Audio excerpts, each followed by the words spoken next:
Welcome to a very special Christmas episode of Fireside Writer. Today I'm going to read you my 500-word short story I wrote called A Significant Life. You know, the holidays have a way of stripping away all the noise in our lives. All the ambition, the hustle, the constant drive to make something of ourselves. It all gets quiet, and just for a moment we ask ourselves, what actually matters? That question, what makes a significant life, is something I've been wrestling with myself as a writer. In my novels, Redacted and The Moth, I explore characters who are damaged but not broken. People who are trying to figure out what their lives mean in the face of trauma, loss, and their own mistakes. So naturally, when I decided to read something for Christmas, I didn't want to read about sugar cookies and Christmas trees. Before we get to the story, if you're enjoying this content, hit that like button and subscribe. I wrote A Significant Life for a contest at my local library. It got published, and I'm excited to share it with you. I wrote it in the style of a Russian tragedy, which I know sounds as festive as coal in your stocking. Honestly, I wrote it in that style because I love the idea of doing a microfiction work in the genre that is known for extremely long tomes. The Russians understood something profound about the human condition. Dostoevsky, Tolstoy, Chekhov. They knew that the most devastating truths often hide in the smallest moments. That sometimes the cruelest thing isn't what happens to us, but what we choose not to see. This story has a twist ending. I won't say more than that, but I hope it makes you think about your own life differently, about what we measure and what we miss. So grab a coffee or something stronger. It is Christmas after all.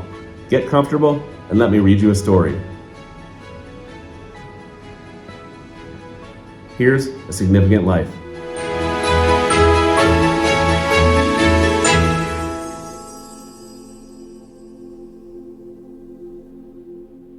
Father told you not to play around. Misha glared at Vladimir and Yuri, who stared back vacantly with dark, blank eyes. We must go before they come for us.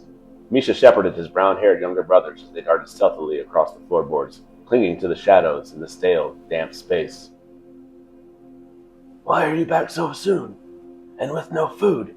Father rasped, his gray hair matted from a life of worry. Misha lifted his chin towards him.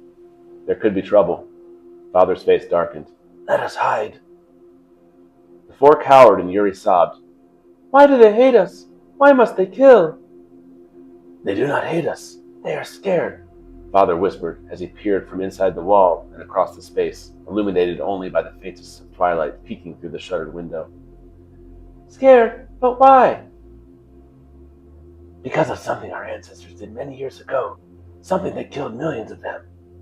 Millions? It does not matter if it's true. What matters is they believe it. Now they want to eradicate us so they can feel safe. What happened to Mother? I told you, Yuri. She is still out looking for food. She will be back. Oh. Misha looked away because he knew it was a lie. He found his mother on the day she died, only a week after giving birth to his brothers, her body concealed where she'd taken her last breath. He accepted his burden to hide the truth, to not upset Yuri and Vladimir.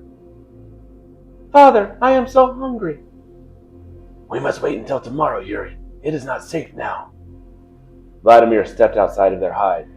It was my fault, and I will go. No, I forbid it. Tomorrow. But before Father finished, Vladimir disappeared. Father, let me go with him. I too made the noise, and he should not be alone. And Yuri vanished. Promise me you will stay, Misha. I will, Father. The enervated father was too anxious to sleep, and Misha twitched at every sound, hopeful it belonged to his brothers. Misha started awake when he felt the presence. Where's Vladimir? Yuri's face quivered. He is dead, is he not? Father asked. Yuri's head sunk and he lowered his gaze. He fell, and they caught him.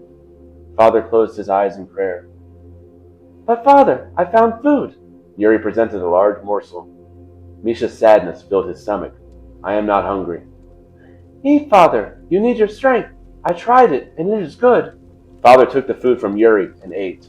No sooner had he finished when Yuri's body shuddered and fell. Yuri, where did you get this food? But Yuri gasped, unable to respond. He died next to Misha. This is poison. I will die now. Father's gaze softened with resignation. Please, Misha, remember what I have taught you. Find a mate. Have many children and teach them. Father's head twitched. Teach them it is possible for even a mouse to have a significant life. Thank you for tuning in to Fireside Writer. Have a Merry Christmas.